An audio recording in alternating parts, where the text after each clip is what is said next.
મિત્રો, વાંકાનેર જે ગુજરાત રાજ્યના મોરબી જિલ્લાનો વાંકાનેર તાલુકો છે, જેનો ઇતિહાસ 16મી સદીથી શરૂ થાય છે. વાંકાનેર જે ભારતની આઝાદી પહેલાં એક સમૃદ્ધ રજવાડું હતું, જેમાં અનેક રાજાઓ દ્વારા શાસન કરવામાં આવ્યું હતું. તેમના શાસનકાળ દરમિયાન બાંધવામાં આવેલી ઇમારતો આજે પણ વાંકાનેરમાં જોવા મળે છે, જે જોઈને આપણને વાંકાનેર રજવાડાનો ઇતિહાસ જાણવાની ઈચ્છાઓ જાગે છે. જેથી આજના વિડીયોમાં આપણે વાંકાનેર રજવાડાનો ઇતિહાસ જાણીશું. નમસ્કાર મિત્રો, તો સ્વાગત છે એક નવા વિડીયોમાં. સો ફ્રેન્ડ્સ, હું છું ધર્મેશ અને ધર્મેશ પટેલ યુટ્યુબ ચેનલમાં તમારું સ્વાગત છે. સો ફ્રેન્ડ્સ, આજના વિડીયોમાં આપણે વાંકાનેર રજવાડાનો ઇતિહાસ જાણીશું. સો વિડીયોમાં છેલ્લે સુધી બન્યા રહો. તો ચાલો વિડીયોને શરૂ કરીએ. મિત્રો, વાંકાનેર ગુજરાતના સૌરાષ્ટ્ર વિસ્તારમાં આવેલું એક શહેર છે, જે એક સમયનું ઐતિહાસિક રજવાડું હતું, જેની સ્થાપના 16મી સદીમાં ઝાલા રાજપૂતો દ્વારા કરવામાં આવી હતી. તો મિત્રો, સૌપ્રથમ જાણીશું આપણે વાંકાનેર રજવાડાની સ્થાપના કેવી રીતે થઈ અને કોના દ્વારા કરવામાં આવી. મિત્રો, વાંકાનેરનો શાસક પરિવાર ઝાલા રાજપૂતોની વરિષ્ઠ શાખાનું પ્રતિનિધિત્વ કરે છે, જે ધાંગધ્રામાં શાસન કરતા હતા. જેમાં ધાંગધ્રાના શાસક ચંદ્રસિંહજીના પૌત્ર દ્વારા ઈસવીસન 1605માં વાંકાનેરની સ્થાપના કરવામાં આવી હતી. ઈસવીસન 1584થી 1628 દરમિયાન ધાંગધ્રામાં ચંદ્રસિંહનું શાસન હતું. તેઓ ધાંગધ્રાના 29મા શાસક હતા, જેમાં સૌથી મોટા પુત્ર હતા પૃથ્વીરાજ અને તેમનાથી બે નાના અસ્કરણજી અને અમરસિંહ. કુમાર પૃથ્વીરાજ સૌથી મોટા હોવાને કારણે તેઓ ધાંગધ્રાની ગાદીના વારસદાર હતા. પરંતુ તેમના પિતા ચંદ્રસિંહના જીવનકાળ દરમિયાન તેમનું અવસાન થાય છે. કુમાર પૃથ્વીરાજને 3 પુત્રો હતા, જેઓ ધાંગધ્રાની ગાદીના વારસદાર હતા. પરંતુ ચંદ્રસિંહના વૃદ્ધાવસ્થા દરમિયાન પૃથ્વીરાજના ભાઈ અસ્કરણજીએ ધાંગધ્રાનો કબજો મેળવી લીધો હતો અને ચંદ્રસિંહના અવસાન બાદ ધાંગધ્રાના રાજા બની ગયા. જેના કારણે કુમાર પૃથ્વીરાજના 3 પુત્રો અને અસ્કરણજીના 3 ભત્રીજાઓ તેમના જીવનના ડરથી ભાગી ગયા અને ભડલીમાં તેમના માતાના પક્ષના સંબંધીઓ પાસે આશ્રય લીધો. 3માંથી એકનું અવસાન થાય છે, જ્યારે 2 નાના ભાઈ રાણોજી અને સરદાનજી પુખ્ત અવસ્થામાં બચી ગયા. ત્યારબાદ નવાનગરના જામ સાહેબની સેવામાં જોડાયા, પોતાને અલગ પાડ્યા અને જામ સાહેબનો ટેકો મેળવ્યા પછી તેઓ પોતાનો વારસો પાછો મેળવવાનું અભિયાન શરૂ કર્યું, જેમાં તેમના વારસદારોની પરંપરાગત જાગીર હળવદ પર નિયંત્રણ મેળવવામાં નિષ્ફળ ગયા, જ્યારે વઢવાણ પર નિયંત્રણ મેળવ્યું. જ્યારે બંને ભાઈઓમાંથી સૌથી નાના ભાઈ સરદાનજીએ તોફાની બાબરિયા અને મૈયાઓને હરાવીને વાંકાનેર પર પોતાનું નિયંત્રણ સ્થાપિત કર્યું, જ્યાં તેમણે રાજધાની બનાવી અને એક અલગ સ્વતંત્ર રજવાડું સ્થાપિત કર્યું. ઈસવીસન 1605માં સરદાનજીએ વાંકાનેર સ્વતંત્ર રજવાડાની સ્થાપના કરી. જી હા મિત્રો, આવી રીતે શરૂઆત થઈ વાંકાનેર રજવાડાની. વાંકાનેર રજવાડાના શાસકો શરૂઆતમાં રાજ સાહેબની ઉપાધિ મેળવતા હતા. વાંકાનેર નામ પોતે જ તેની ભૂગોળને પ્રતિબિંબિત કરે છે, જે વાંકા એટલે નદીનો વળાંક અને નેર એટલે નદી પરથી ઉતરી આવ્યું છે, જે મચ્છુ નદીના વળાંક સાથે તેની સ્થિતિનો ઉલ્લેખ કરે છે. રાજ સાહેબ સરદાનજીએ ઈસવીસન 1605માં વાંકાનેર રજવાડાની સ્થાપના કરી હતી. તેઓ વાંકાનેર રજવાડાના પ્રથમ શાસક હતા. રાજ સાહેબ સરદાનજીને સુલતાનજી તરીકે પણ ઓળખવામાં આવે છે. તેમણે નવાનગરના જામ સાહેબ જસાજી સત્તાજીની પ્રથમ પુત્રી અને ઈડરના રાવ વિરમદાસ ઈરામદાસની પુત્રી પ્રતાપ કુંવરબા સાથે લગ્ન કર્યા હતા. મિત્રો, સરદાનજીને 2 પુત્રો હતા, માનસિંહ અને રામસિંહ. રાજ સાહેબ સરદાનજીએ વાંકાનેર રજવાડાનો પાયો નાખ્યો અને એક અલગ ઝાલા શાસિત સંસ્થા તરીકે પાયો નાખ્યો અને તેની પ્રથમ રાજધાની બનાવી. રાજ સાહેબ સરદાનજીએ વર્ષ 1605થી 1632 સુધી વાંકાનેર રજવાડામાં શાસન કર્યું. ત્યારબાદ વર્ષ 1632માં સરદાનજીનું અવસાન થાય છે. રાજ સાહેબ માનસિંહજી સરદાનજી વર્ષ 1632માં વાંકાનેર રજવાડાની ગાદી પર આવે છે. તેઓ વાંકાનેર રજવાડાના બીજા શાસક હતા. માનસિંહજીએ વર્ષ 1632થી 1653 સુધી વાંકાનેર રજવાડામાં શાસન કર્યું હતું. ત્યારબાદ તેમનું અવસાન થાય છે. રાજ સાહેબ રાયસિંહજી માનસિંહ. રાજ સાહેબ રાયસિંહજી વર્ષ 1653માં વાંકાનેર રજવાડાની ગાદી પર આવે છે. તેઓ વાંકાનેર રજવાડાના ત્રીજા શાસક હતા. રાયસિંહજીએ વર્ષ 1653થી 1679 સુધી વાંકાનેર રજવાડામાં શાસન કર્યું હતું. ત્યારબાદ વર્ષ 1679માં તેમનું અવસાન થાય છે. રાજ સાહેબ ચંદ્રસિંહજી રાયસિંહ. રાજ સાહેબ ચંદ્રસિંહજી વર્ષ 1679માં વાંકાનેર રજવાડાની ગાદી પર આવે છે. તેઓ વાંકાનેર રજવાડાના ચોથા શાસક હતા. મિત્રો, ચંદ્રસિંહજીએ વર્ષ 1679થી 1721 સુધી વાંકાનેર રજવાડામાં શાસન કર્યું હતું.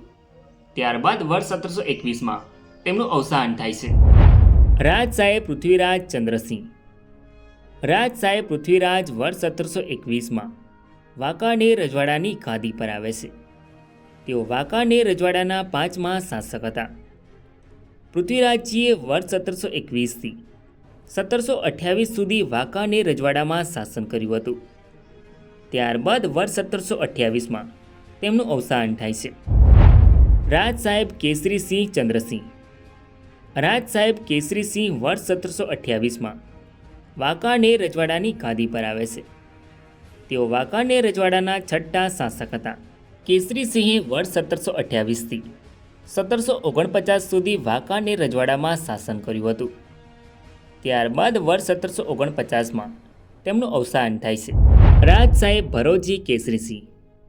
રાજ સાહેબ ભરોજી વર્ષ 1749માં વાંકાનેર રજવાડાની ગાદી પર આવે છે. તેઓ વાંકાનેર રજવાડાના સાતમા શાસક હતા. ભરોજીએ 18મી સદીના મધ્ય ભાગમાં થોડા સમય માટે હળવદ પર કબજો જમાવ્યો હતો, પરંતુ ફરી તેને છોડવો પડ્યો. ભરોજીએ તેમના શાસનકાળ દરમિયાન કાંઠીઓ પર નિયંત્રણ મેળવ્યું. તેમણે વાંકાનેર શહેરની આસપાસ રક્ષણાત્મક દિવાલો અને કિલ્લાઓ બંધાવ્યા, જેથી દુશ્મનોના આક્રમણથી બચી શકાય. મિત્રો, ભરોજીએ ગોંડલના કુમાર સંગ્રામજી કુંભોજીની પુત્રી રાણી કંકુબા સાથે લગ્ન કર્યા હતા. તેઓને એક પુત્ર હતો, કુમાર રાયસિંહ, અને તેમને સંતાન હતું. પરંતુ રાયસિંહજી તેમના પિતાના જીવનકાળ દરમિયાન મૃત્યુ પામે છે, જેથી વારસદાર તરીકે તેમના પુત્ર કેસરીસિંહ બીજા આવે છે. રાજ સાહેબ ભરોજીએ વર્ષ 1749થી 1784 સુધી વાંકાનેર રજવાડામાં શાસન કર્યું હતું. ત્યારબાદ વર્ષ 1784માં તેમનું અવસાન થાય છે. રાજ સાહેબ કેસરીસિંહજી રાયસિંહ. રાજ સાહેબ કેસરીસિંહજી બીજા વર્ષ 1784માં વાંકાનેર રજવાડાની ગાદી પર આવે છે. મિત્રો, કેસરીસિંહ બીજા વાંકાનેર રજવાડાના આઠમા શાસક હતા. કેસરીસિંહ બીજા ભરોજીના પૌત્ર અને રાયસિંહના પુત્ર હતા. તેમણે વર્ષ 1784થી 1787 સુધી વાંકાનેર રજવાડામાં શાસન કર્યું હતું. ત્યારબાદ વર્ષ 1787માં તેમનું અવસાન થાય છે. રાજ સાહેબ ચંદ્રસિંહ કેસરીસિંહ. રાજ સાહેબ ચંદ્રસિંહ બીજા વર્ષ 1787માં વાંકાનેર રજવાડાની ગાદી પર આવે છે. તેઓ વાંકાનેર રજવાડાના નવમા શાસક હતા. મિત્રો, વર્ષ 1805માં ઝાલાઓએ એક બકરી માટે યુદ્ધ કર્યું, ત્યારે દુશ્મનાવટ આખરે હાસ્યાસ્પદ સ્તરે પહોંચી ગઈ, જેમાં ઘણા લોકો માર્યા ગયા હતા. આખરે વર્ષ 1807થી 1808ના વોકર સમાધાન દ્વારા આ સંઘર્ષોનો અંત આવ્યો. ચંદ્રસિંહ બીજાએ વર્ષ 1787થી 1839 સુધી વાંકાનેર રજવાડામાં શાસન કર્યું હતું. ત્યારબાદ 1839માં તેમનું અવસાન થાય છે. રાજ સાહેબ વખાતસિંહ ચંદ્રસિંહ. રાજ સાહેબ વખાતસિંહ વર્ષ 1839માં વાંકાનેર રજવાડાની ગાદી પર આવે છે. તેઓ વાંકાનેર રજવાડાના 10મા શાસક હતા. મિત્રો, વખાતસિંહજીએ ખૂબ જ ટૂંકું શાસન કર્યું, પરંતુ તેમના શાસનના બધા જ વર્ષો તેમણે ધાર્મિક ભક્તિ અને પવિત્ર સ્થળોની યાત્રામાં વિતાવ્યા હતા. વખાતસિંહે વર્ષ 1839થી 1842 સુધી વાંકાનેર રજવાડામાં શાસન કર્યું હતું. ત્યારબાદ તેમનું અવસાન થાય છે. મહારાણા બનેસિંહજી જસવંતજી. મહારાણા બનેસિંહ વર્ષ 1842માં વાંકાનેર રજવાડાની ગાદી પર આવે છે. તેઓ વાંકાનેર રજવાડાના 11મા શાસક હતા. મહારાણા બનેસિંહ વખાતસિંહના પૌત્ર અને જસવંતસિંહના પુત્ર હતા. તેમણે બ્રિટિશ દેખરેખ હેઠળ રાજ્યના વહીવટને મજબૂત બનાવ્યો હતો. મહારાણા બનેસિંહજીએ ગૌરીદાદના ઠાકોર મેરુજી મોરજીની પુત્રી બાજી રાજવા સાથે લગ્ન કર્યા હતા. તેમણે આધુનિક રાજ્ય માટે જરૂરી ઘણા સુધારાઓનો ઉત્સાહપૂર્વક અમલ કર્યો હતો. મહારાણા બનેસિંહજીનો શાસનકાળ શાંતિપૂર્ણ અને લાંબો સમય હતો. તેમણે વાંકાનેર રજવાડામાં વહીવટ, મહેસૂલ વસૂલાત અને સરકારના સંલગ્ન ક્ષેત્રોમાં સુધારા તરફ પ્રથમ પગલાં લીધા હતા. મહારાણા બનેસિંહજીએ વર્ષ 1842થી 1881 સુધી વાંકાનેર રજવાડામાં શાસન કર્યું હતું. ત્યારબાદ વર્ષ 1881માં તેમનું અવસાન થાય છે. Captain Maharana sir Amarsinhji Banesinh. Maharana sir Amarsinhji વર્ષ 1881માં વાંકાનેર રજવાડાની ગાદી પર આવે છે. મહારાણા અમરસિંહજી વાંકાનેર રજવાડાના 12મા અને સ્વતંત્ર રજવાડાના છેલ્લા શાસક હતા. મહારાણા અમરસિંહજીનો જન્મ 4 જાન્યુઆરી 1879ના રોજ થયો હતો. જેમણે માત્ર 2 વર્ષની ઉંમરે વાંકાનેરના મહારાણા રાજ સાહેબ તરીકેનું બિરુદ અને ગૌરવમાં સ્થાન આપ્યું હતું. 25 જૂન 1881ના રોજ ઝાલાવાડના તાત્કાલિક સહાયક રાજકીય એજન્ટ કર્નલ નટની હાજરીમાં તેમની લઘુમતી હોવાને કારણે વાંકાનેર રાજ્યને એજન્સી સંચાલન હેઠળ મૂકવામાં આવ્યું હતું.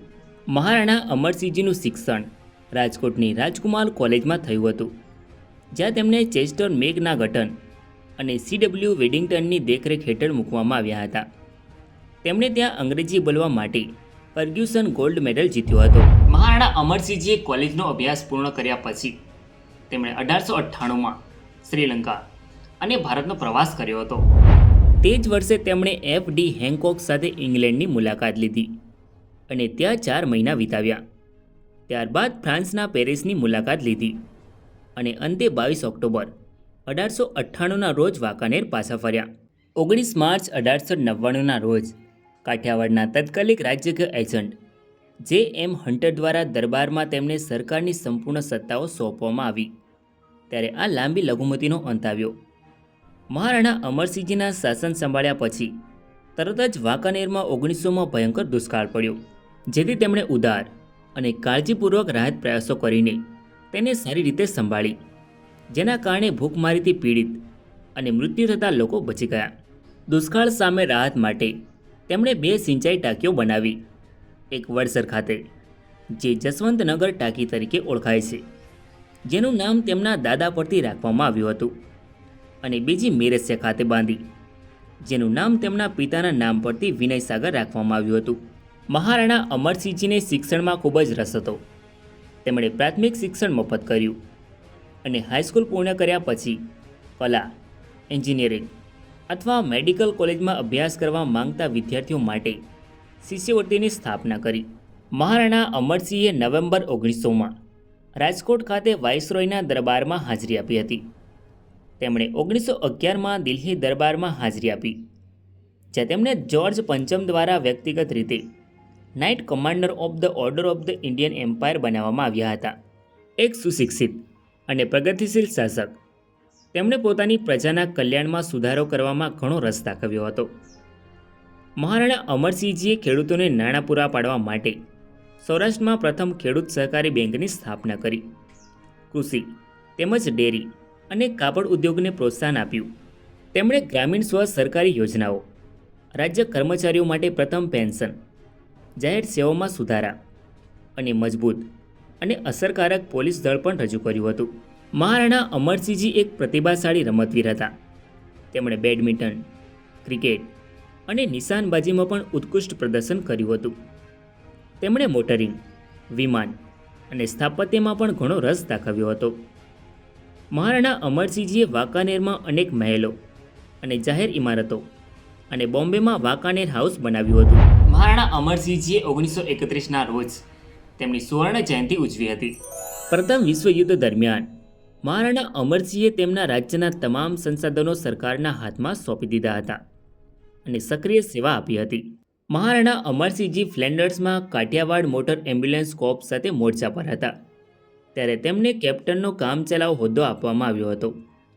ત્યારબાદ 1 જાન્યુઆરી 1918ના રોજ તે હોદ્દાને કાયમી કરવામાં આવ્યો હતો અને તે જ તારીખે યુદ્ધ દરમિયાન તેમની સેવાઓ માટે તેમને 11 તોપોની વ્યક્તિગત સલામી આપવામાં આવી હતી, જે 1931માં કાયમી કરવામાં આવી હતી. મિત્રો, ભારત દેશમાં 1947 સુધી અંગ્રેજોનું શાસન રહ્યું હતું, જેમાં વાંકાનેર રજવાડું કાઠિયાવાડ એજન્સીમાં આવતું હતું. ત્યારબાદ 1947માં ભારત દેશ અંગ્રેજોના શાસનમાંથી આઝાદ થયો. ત્યારે ભારતનું વિભાજન થયું. ત્યારે ભારતના ભૂતપૂર્વ મૂળ રાજ્યોને નવા રચાયેલા ભારત સંઘ અને પાકિસ્તાન ગમે તે એકસાથે જોડાવાનો વિકલ્પ આપવામાં આવ્યો હતો. ત્યારે વાંકાનેર રજવાડાના છેલ્લા શાસક મહારાણા અમરસિંહજીએ વાંકાનેર રજવાડાને 15 ઓગસ્ટ 1947ના રોજ ભારત સંઘમાં જોડાવા માટેના કરાર પર હસ્તાક્ષર કર્યા અને ભારત સંઘમાં સામેલ કર્યું, જે આજે ગુજરાત રાજ્યના મોરબી જિલ્લાનો વાંકાનેર તાલુકો છે. મિત્રો, વાંકાનેર રજવાડું કુલ 415 ચોરસ માઇલ વિસ્તારમાં ફેલાયેલું હતું, જેની સીમાઓ ધાંગધ્રા, મોરબી, લખતર, ચોટીલા અને બામણબોર જેવા અનેક નાના મોટા રજવાડાઓને અડીને હતી. વાંકાનેર રજવાડાની વર્ષ 1931ની વસ્તી 44,259 હતી. વાંકાનેર રજવાડામાં કુલ 114 ગામોનો સમાવેશ થતો હતો. મિત્રો, આ છે વાંકાનેર રજવાડાનો ધ્વજ, જે તમે સ્ક્રીન પર જોઈ શકો છો. જ્યારે આ છે વાંકાનેર રજવાડાનો સિમ્બોલ. આ છે વાંકાનેર રજવાડાના શાસકોની કોડ ફી, જે તમે સ્ક્રીન પર જોઈ શકો છો. હવે આપણે વાત કરીશું વાંકાનેર રજવાડાની ઐતિહાસિક ઇમારતો વિશે, જે આજે પણ આપણને વાંકાનેરમાં જોવા મળે છે. રણજીત વિલાસ પેલેસ. રણજીત વિલાસ પેલેસ એ વાંકાનેરમાં આવેલ એક પ્રતિષ્ઠિત સ્થાયી નિવાસસ્થાન છે, જ્યાં વાંકાનેરના શાસકો રહેતા હતા. રણજીત વિલાસ પેલેસ 1881થી 1948 સુધી વાંકાનેર પર શાસન કરનારા મહારાણા અમરસિંહજી દ્વારા 20મી સદીની શરૂઆતમાં બાંધવામાં આવ્યો હતો, જે સ્થાપત્ય શૈલીનું આકર્ષક મિશ્રણ છે. આ મહેલ ઇન્ડો યુરોપિયન ડિઝાઇનનું મિશ્રણ દર્શાવે છે. રણજીત વિલાસ પેલેસ 225 એકરમાં ફેલાયેલો વિશાળ મહેલ છે, જેનું બાંધકામ 1907માં શરૂ થયું હતું અને તેનો શિલાન્યાસ નવાનગરના જામ સાહેબ રણજીતસિંહ દ્વારા કરવામાં આવ્યો હતો, જેમના નામ પરથી આ મહેલનું નામકરણ કરવામાં આવ્યું છે. 2001ના ગુજરાત ભૂકંપ દરમિયાન આ મહેલને નોંધપાત્ર નુકસાન થયું હતું.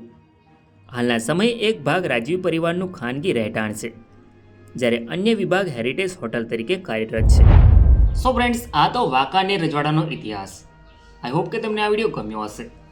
સો વિડીયોને લાઇક કરીને કમેન્ટમાં તમારો અભિપ્રાય જરૂર લખો, અને ચેનલમાં નવા હોય તો આવા જ નવા વિડીયો જોવા માટે ચેનલને સબસ્ક્રાઈબ જરૂર કરો. તો મળીએ નેક્સ્ટ વિડીયોમાં. ધન્યવાદ.